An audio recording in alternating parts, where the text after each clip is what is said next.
Hey, it's Tucker Carlson. You may have found yourself wondering recently, as the world slides closer to nuclear annihilation than at any time in human history, why exactly are we at war with Russia? It seems like there's a pretty significant downside to this particular foreign policy decision, starting with economic collapse and ending potentially with extinction. So is there a good reason we're doing it? So many innocent young people have been killed. So many hundreds of billions of dollars have been wasted, some of them from the U.S. Treasury. So what's the point? Are we really doing this so the Biden family can repay its debts to the oligarchs who finance their beach house in Rehoboth? Are we doing it so our government can continue to lie about its illicit biolabs in Eastern Europe? So that flabby losers like Toria Nuland and Tony Blinken can feel like they're doing something important with their sad, empty lives? Really? Honestly, there's got to be a better reason for waging this, the most pointless war of all. What is it? Well, thankfully, we have an answer. The war against Russia, ladies and gentlemen, the war against Putin and for Ukraine is in fact a war for democracy. Watch and recall the motive. The President has said many times we're focused on what we can do to support Ukraine's effort to fight for their democracy. Democracy must prevail. The Ukrainian people are fighting the fight for their democracy and in doing so for ours as well. Assisting and helping Ukraine win this fight for democracy and freedom.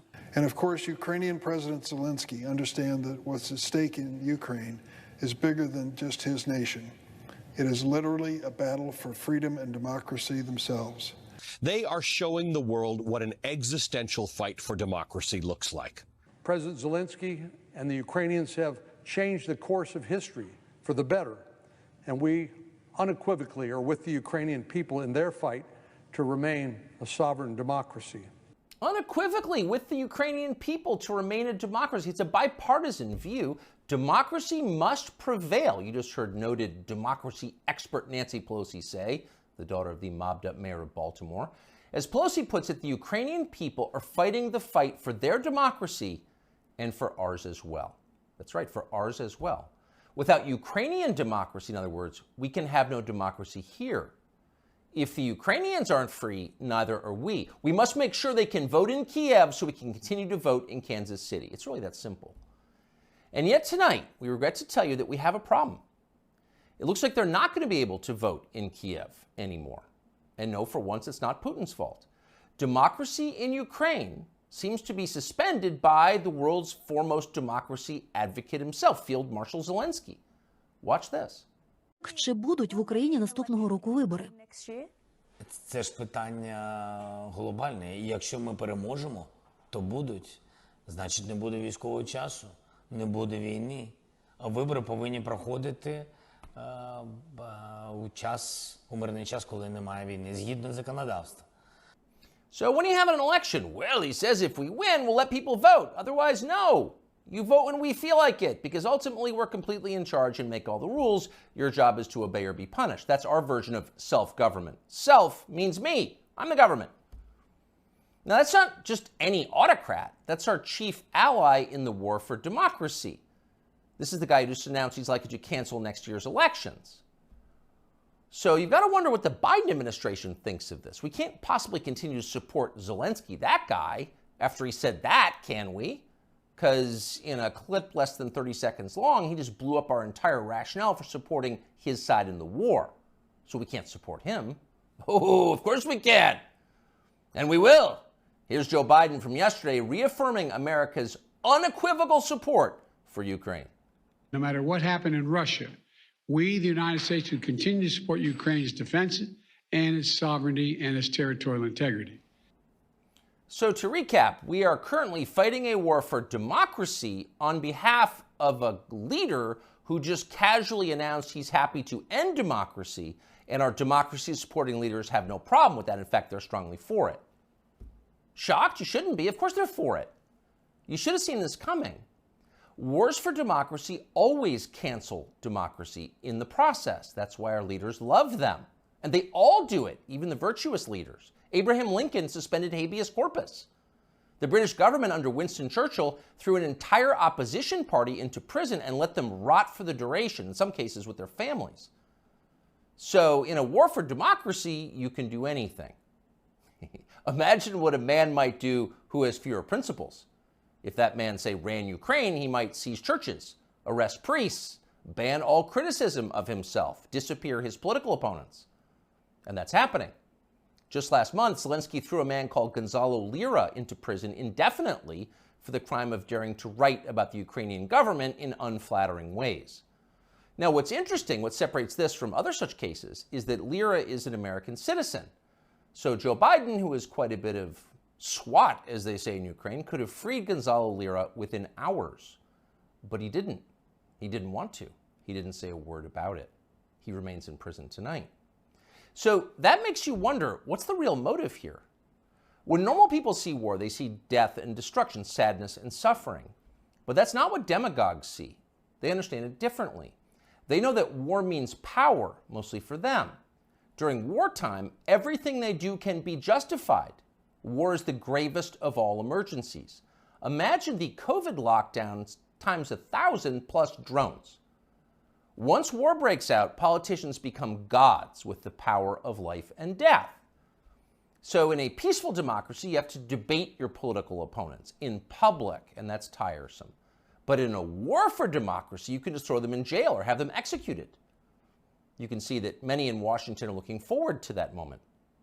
And that may be why they so fervently support Joe Biden, even many Republicans, against a potential opponent, the only opponent who opposes the war in Ukraine. If you were to end the war, their power would evaporate.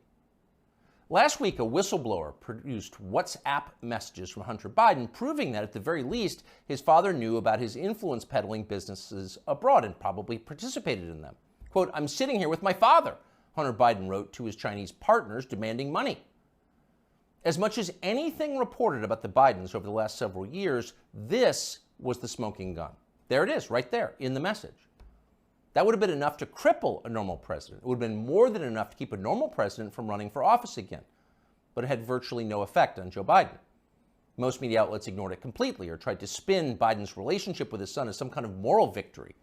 Quote, "The real meaning of the Hunter Biden saga, as I see it," wrote Nick Kristof of the New York Times, "isn't about presidential corruption, but is about how widespread addiction is, and about how a determined parent with unconditional love can sometimes reel a child back." He actually wrote that. And if you doubt it, you should know that view was common. Here's the take from ABC. The Hunter Biden story, the scandal, the this, the that, it's also the story of a father's love. And Joe Biden has never and will never give up on his son Hunter, and will never treat him lesser than. And so he is a father first. Take it or leave it. So a whistleblower produces a text message showing that Joe Biden was in the room with his son when his son was selling influence to an enemy power, the Chinese government. And ABC's take on it, Joe Biden is a father first. Take it or leave it. What accounts for a response like that? Well, that's the way you talk when you've got nothing to fear from an upcoming presidential election. You don't even bother to think of an excuse for your candidate because you don't need to. Your country has electronic voting machines. Joe Biden got 81,282,916 votes in 2020, and you're pretty sure he can do it again. In fact, you know he can. You're not worried. But actually, they should be a little worried. The people who control Joe Biden, Susan Rice, and the rest, know they can continue to run our government, writing the press releases, formulating the policies, and they can do it effectively forever, as long as Joe Biden gets dressed in the morning. And of course, that's their strong preference. These are fervent opponents of change. But the one thing these people cannot control is aging. Joe Biden is old. He's 80 now. He will be 85 at the end of the next term. People imagine that old age is a long, predictable progression from acuity to permanent unconsciousness. But often that's not at all how it actually works. When old people start to slide, they tend to slide fast. Joe Biden has begun that descent. Here he was yesterday. And here's what she wrote to me, and I quote, "You can imagine my joy. She called them right away, and the next day they sent someone out to survey her yard. As Beth wrote, this is the best thing that's happened to rural America since the Rural Electrification Act brought electricity to farms in the 30s and 40s. End of quote." End of quote. You weren't supposed to hear that. Joe Biden read the stage directions out loud. That's like eating the garnish that comes with your entree. You're supposed to know not to do that. Joe Biden no longer does. In a year or two, he will be gone completely, and there will be no hiding it. At that point, the Democratic Party will face a secession problem. If Joe Biden is reelected next year and then forced to leave office during his term due to disability or death, that means Kamala Harris will become president of the United States. And nobody wants that, not even her husband. In real life, nobody likes Kamala Harris. That's not an attack on her. In fact, it's possible to feel pity for someone who's so universally reviled. It is instead an observation of unchanging physical reality like gravity or photosynthesis. Nobody wants Kamala Harris to be president. No one will benefit if she becomes president. So logic suggests there's going to be a change. It's going to have to be somebody else. And whoever that person is going to have to enter the race soon, before the election, after Biden drops out. Who could that person be? We don't know, obviously. This is all just guessing. But we do know whoever that is will have to have two essential criteria. He'll have to be as shallow, ruthless, and transactional as Joe Biden is, and he'll need to have flattery skills that are so polished and advanced they'd be considered superior even in the Saudi royal court. And there's only one man in modern America who fits that description: Gavin Newsom, the governor of California, and perhaps not coincidentally, Joe Biden's new closest friend. I am here, Mr. President, Newsom told Biden at an event the two did together last week. I am here as a proud American, as a proud Californian, mesmerized by not just your faith and your devotion to this country and the world we're trying to build, but by your results, by your action, by your passion, by your capacity to deliver. I am mesmerized by you, Joe Biden. Imagine saying that as a compliment. You couldn't do it. Few human beings could do it. But Gavin Newsom had no problem at all. Those words rolled right off his forked tongue. He never stopped smiling. So if you're looking for the leader of the coup, there he is right there. Younger people say the news is full of lies. Kennedy's motorcade. 239